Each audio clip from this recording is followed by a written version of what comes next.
Hi everyone, this is the chapter 18 Annabeth Does Obedience School chapter summary. So, they have just finished, I guess, defeating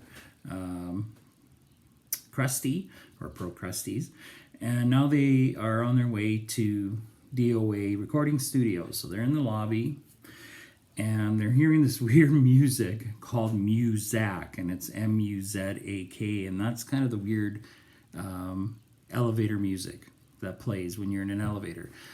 Not a specific radio station or anything like that. It's just strange, kind of weird music. So when they get to the security guard, his name is Chiron, spelled C-H-I-R-O-N, but he pronounces it Charon. So as in like care and on. So they have a little discussion about that. And he's kind of the boatman on the river Styx to take you to the underworld. So they need coins for their journey. And Charon is wondering, I don't suppose you have coins for the passage. Normally with adults, you see, I could charge your American Express or add the ferry price to your last cable bill. But with children, alas, you never die prepared. Suppose you'll have to take a seat for a few centuries. Oh, but we have coins. I set 3 gold drachmas on the counter. Part of the stash I found in Krusty's office desk. Well now, Charon moistened his lips. Real drachmas, real golden drachmas. I haven't seen these in... And his fingers hovered greedily over the coins. We were so close. Then Charon looked at me. That cold stare behind his glasses seemed to bore a hole through my chest. Here now, he said. You couldn't read my name correctly. Are you dyslexic, lad? And as he continues to go on, he figures out Percy and Annabeth are demigods or godlings, as he said. And he doesn't really want to take them. But then Percy has a lot of money, and he's giving him the money, and they're kind of complaining, and then Chiron goes, well, or Charon, I should say, oh, the boat's almost empty. I could just take you guys along. So they're on their way. Now, here's the description at the start of the chapter was a really kind of cool-looking guy, Charon was, the fancy suits and all that.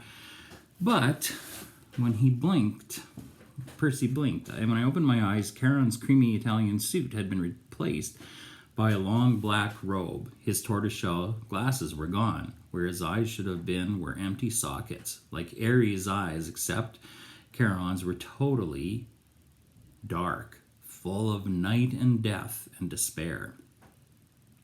He saw me looking at and said, well, nothing, I managed. I thought he was grinning, but he wasn't. The flesh of his face was becoming transparent, letting me see straight through to his skull. The floor kept swaying. Grover said, I think I'm getting seasick. When I blinked again, the elevator wasn't an elevator anymore. We were standing in a wooden barge. Charon was poling us across a dark, oily river, swirling with bones, dead fish, and other stranger things. Plastic dolls, crushed carnations, soggy diplomas with gilt edges. The river Styx, Annabeth murmured.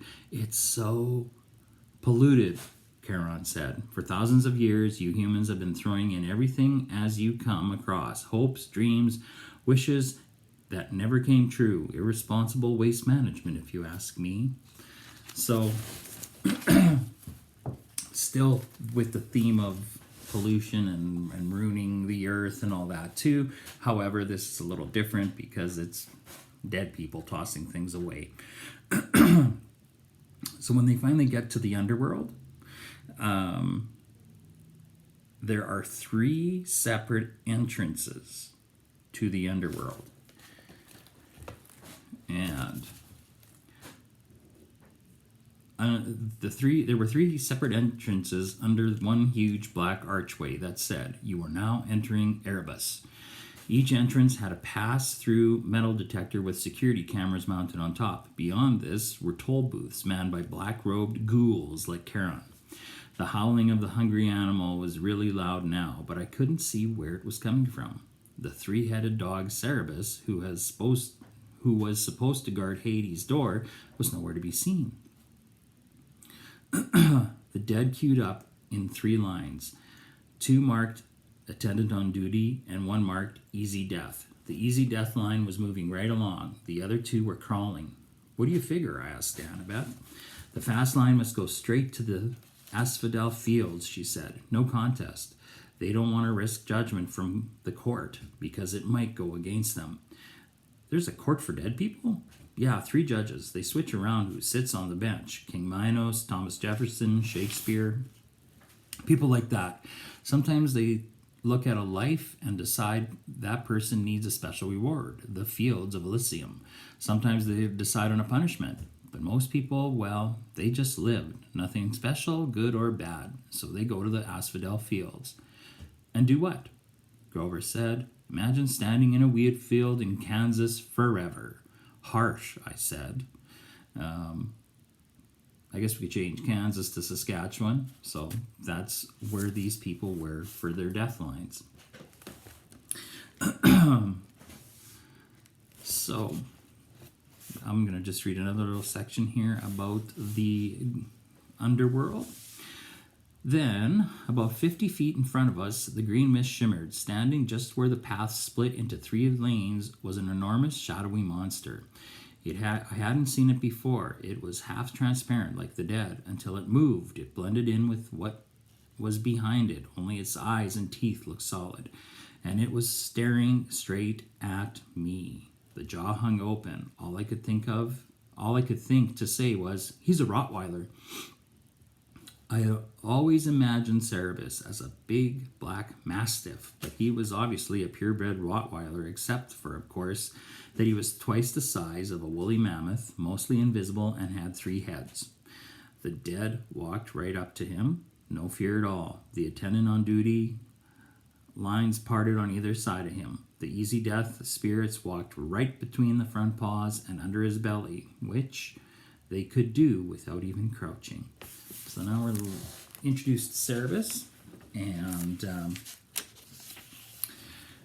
if you've read the Harry Potter series, you know Hagrid has a 3-headed dog named Fluffy, based on this. So, Cerberus figures out that something's up with Annabeth and Percy and Grover, but Annabeth starts playing with Cerberus, fetch, tossing a ball and sticks and saying sit and do other commands, and Cerberus is really, really, really loving it. And then basically she's doing that as a diversion so that they can leave. And so they do that to get away from him and into the easy death line. So that's the one that's moving quickly so that they can get into the underworld and go meet Hades. And that's the end of chapter 18. All right, thank you very much.